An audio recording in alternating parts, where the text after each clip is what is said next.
जय माँ काली मित्रों, आपका मेरे चैनल माँ काली माँ दुर्गा शक्ति संवाद में स्वागत है। मित्रों, आज का जो विषय है वो पितरों से संबंधित है। मेरे सब्सक्राइबर का एक प्रश्न था, उनका नाम है एच ख्वाड। उन्होंने प्रश्न पूछा है, गुरु माँ जय माँ काली, माता जी क्या हमारे पितरों को मुक्ति मिलती है और वो कितनी पीढ़ियों तक हमारे घर के पितर बने रहते हैं, और क्या सभी हमारे घर के सदस्य पितृ योनि में जाते हैं? पितरों के पास क्या क्या शक्तियाँ होती हैं और उनका वापस मनुष्य योनि में जन्म होता है या मोक्ष को प्राप्त होते हैं? और उनको भी नरक में सज़ा मिलती है, क्योंकि बोलते हैं कि मरने के 12 दिन तक घर में रहते हैं, तो उनको सज़ा कब मिलती है? प्लीज़ सवाल का जवाब दीजिए। देखिए मित्रों, पितृ कौन होते हैं? पितृ वो होते हैं जो हमारे परिवार के लोग जिनकी मृत्यु हो चुकी है और वो जिनका 13 दिन का कार्य विधि विधान के साथ पूर्ण होता है। वे सभी हमारे पूर्वज या वंशज आगे हमारे परिवार को आगे बढ़ाते हैं, और वो सभी मृत्यु के बाद पितृलोक में जाते हैं। अब ये प्रश्न है, क्या सभी मनुष्य मृत्यु के बाद पितृलोक में जाते हैं? जी नहीं, सभी व्यक्ति मृत्यु के बाद पितृलोक में नहीं जाते। पितृलोक में वो आत्माएं जाती हैं जिन्होंने पुण्य कर्म किए होते हैं, क्योंकि आत्मा को अपने कर्मों के अनुसार अलग अलग योनियां प्राप्त होती हैं। अगर किसी ने बुरे कर्म किए हैं तो वो प्रेत योनि में रह जाते हैं। जिन्होंने अच्छे कर्म किए हैं वो पितृयोनि में चले जाते हैं, और जिन्होंने बहुत ही ज़्यादा जो पूजा पाठ तपस्या साधना करते हैं, उन्होंने अच्छे कर्म किए हैं, वो लोग स्वर्गलोक या ब्रह्मलोक में भी चले जाते हैं। तो इस तरह के जो पितृ होते हैं, वो जिन्होंने अच्छे कर्म किए हैं, वो हमारे वंशज पितरों में चले जाते हैं और हमारे पितरों से मिलते हैं। अब ये बात है कि पितृ तो ये हुए, पुत्र कौन होता है? एक योग्य पुत्र कौन होता है?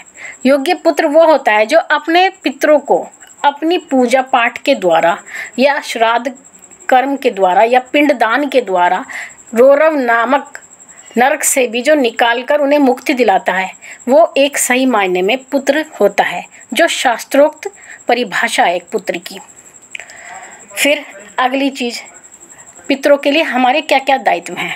देखिए, पितरों के लिए हमारे दायित्व हैं कि हम उनका श्राद्ध विधि विधान से करें। अगर किसी सदस्य की मृत्यु हो गई है तो उसका क्रियाक्रम पूर्ण विधि विधान से करें, और श्राद्ध पर हम उन्हें उत्तम भोजन, वस्त्र, जल, ये सभी हम उनको प्रदान करें। और ये सब केवल पुत्र ही देता है, क्योंकि जो उसका दायित्व होता है पितरों से संबंधित वो एक पुत्र का होता है, और पुत्र ही इस कार्य को कर सकता है। और इसके बदले में पितर हमें क्या देते हैं? अगर हम उनकी इतनी सेवा करते हैं तो वो भी तो हमें कुछ देते होंगे। अगर हम ये सब उनके लिए करते हैं तो पितर हमें भूमि प्रदान करते हैं, भवन देते हैं, वाहन देते हैं, पद प्रतिष्ठा देते हैं, पुत्र की प्राप्ति देते हैं, जिसके कारण से हमारे वंश की वृद्धि होती है। हमें आत्मज्ञान देते हैं, सम्मान दिलाते हैं। इस तरह का कार्य, ये सभी कार्य पितर हमें देते हैं, सभी कार्य वो करते हैं हमारे लिए। और जो लोग अपने पितरों को प्रसन्न रखते हैं, जो लोग अपने कुल देवता और कुल देवी को मना कर रखते हैं, उनके घर में कोई भी नकारात्मक ऊर्जा प्रवेश नहीं कर सकती। उनके घर में किसी प्रकार की कोई परेशानी आ ही नहीं सकती। ये पितरों की विशेषता होती है। और अगर हम कोई पूजा साधना करते हैं, अगर हम कोई पूजा कर रहे हैं, साधना करते हैं, और हम अपने पितरों को बिल्कुल कुछ नहीं मनाते, उनके लिए कोई कार्य नहीं करते, ना कोई श्राद्ध करते हैं या कोई दान नहीं करते, अमावस्या नहीं करते उनके नाम की, या रविवार में अगर अमावस्या, एक तो अमावस्या जो महीने में एक बार आती है, या आप साप्ताहिक रूप से रविवार को भी पितरों के नाम कुछ ना कुछ दे सकते हैं। और अगर हम कुछ भी नहीं देते हैं तो हमें ना तो किसी पूजा पाठ में सफलता मिलती है, ना ही किसी साधना में सफलता मिलती है। क्योंकि अगर हम कोई साधना करने के लिए जा रहे हैं तो सबसे पहले हमें पितरों को, अपने कुल देवता को और अपनी कुल देवी को, हम इन तीनों को सबसे पहले मनाना पड़ेगा। उसके बाद ही हमें साधना में सफलता मिलेगी, तभी कोई अन्य देवता हमारे घर में प्रवेश कर पाएगा और हमें पूरी पूजा का पूर्ण फल मिलेगा। अगर हम इनकी पूजा नहीं करते तो देवता भी हमें हमारी पूजा का पूर्ण फल नहीं देते हैं। अब अगला प्रश्न कि कितने समय बाद आत्मा पितृलोक से वापस आती है और कितने समय तक पितृलोक में निवास करती है? देखिए मित्रों, आत्मा जब पितृलोक में जाती है तो वो अपने पुण्य कर्मों की जो समय राशि होती है उसी के अनुसार पितृलोक में निवास करती है। जैसे ही उसके पुण्य समाप्त हो जाते हैं वो मनुष्य योनि में जन्म ले लेती है। वो ये नहीं कि जीवन आपर्यंत ही उसी में रहेगी। अगर उसके जो पुण्य कर्म है वो समाप्त हो जाएंगे तो वो फिर दोबारा मनुष्य योनि में पृथ्वी पर जन्म लेगी और अपने आगे के जीवन को बढ़ाएगी। अगला प्रश्न ये आता है दिमाग में कभी कभी कि जो पितृ आत्मा मनुष्य योनि में जन्म नहीं लेती, क्या उन्हें श्राद्ध क्रम लगता है? देखिए, हम अपने जितने भी पितृ होते हैं या जितने भी हमारे जो सगे संबंधी गुजर गए हैं, हमारे माताजी पिताजी जो भी कोई हैं, हम उनका श्राद्ध करते रहते हैं। हमें ये नहीं पता उनका जन्म हुआ है या नहीं, हम उनके निमित्त कुछ ना कुछ देते ही रहते हैं जैसे जैसे अवसर आता है। तो क्या उन्हें श्राद्ध क्रम लगता है? जी बिल्कुल लगता है। अगर आप उनके द्वारा दिया गया, चाहे वो कहीं भी हो, वो उन्हें उसी योनि में प्राप्त होगा।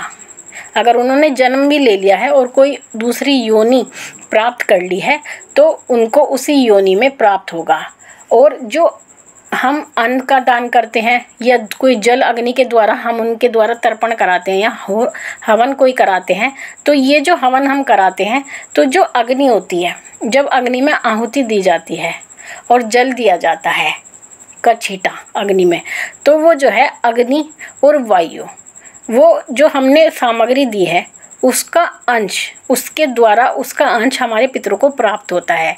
और अग्नि और जल वे दोनों मिलकर के हमारे द्वारा दी गई सामग्री को हमारे पितरों तक सूक्ष्म रूप में उनको पहुंचा देते हैं, जिसके द्वारा अग्नि जो जल होता है उसके द्वारा पितर ग्रहण करते हैं और तृप्त होते हैं और उसके बदले में हमें आशीर्वाद देते हैं।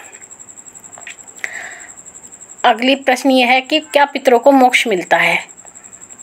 देखिए मित्रों, मोक्ष पितृ हो या कोई अन्य, अगर पितृयोनि में गए तो ठीक है, मोक्ष मिलता है कर्मानुसार। अगर हमारा कोई भी पूर्वज अगर पितृ बन गया है तो ये ज़रूरी नहीं है कि उसको मोक्ष मिलेगा। उसकी जैसे ही समय अवधि पूरी होगी पुण्य कर्मों की, वो वापस पृथ्वी पर आकर के जन्म लेगा, चाहे वो कोई भी योनि हो। मनुष्य की योनि भी हो सकती है, कोई अन्य योनि भी। और दूसरी बात ये कि उनको मोक्ष तो कर्मानुसार मिलता है, कर्मानुसार ही गति मिलती है, कर्मानुसार ही मोक्ष मिलता है।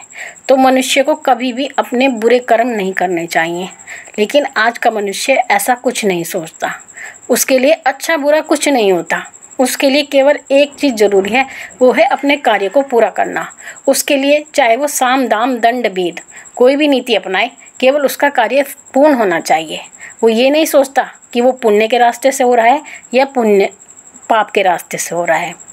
लेकिन कर्मों का फल का जो विधान है वो एक ही है। आपकी नज़र में अलग हो सकता है, लेकिन ईश्वर की नज़र हर युग में एक सी रहती है। उनके नियम कभी नहीं बदलते, वो अपने नियमों से चलते हैं। मनुष्य तो अपनी सुविधा के अनुसार नए नए नियम बनाता है, अगर ये नहीं तो वो नहीं तो ये। लेकिन ईश्वर ऐसा नहीं करते, उनके तो एक सटीक नियम बने हुए हैं जिसके अनुसार ही वो सबको पुण्य भी देते हैं और पाप का फल भी देते हैं। तो मित्रों, आशा करती हूँ मेरे द्वारा दी गई जानकारी आपको पसंद आई होगी। अगर आप मेरे चैनल पर नए हैं तो आप मेरे चैनल को सब्सक्राइब कीजिए, लाइक कीजिए और शेयर कीजिए। साथ ही नोटिफिकेशन बेल को भी प्रेस कीजिए। माँ भगवती से यही प्रार्थना करती हूँ कि वो आपके भंडारे भरती रहे, आपकी सभी मनोकामनाओं को पूर्ण वो करती रहे। मैं फिर मिलती हूँ आपसे, तब तक के लिए जय महाकाली, जय महाकाल।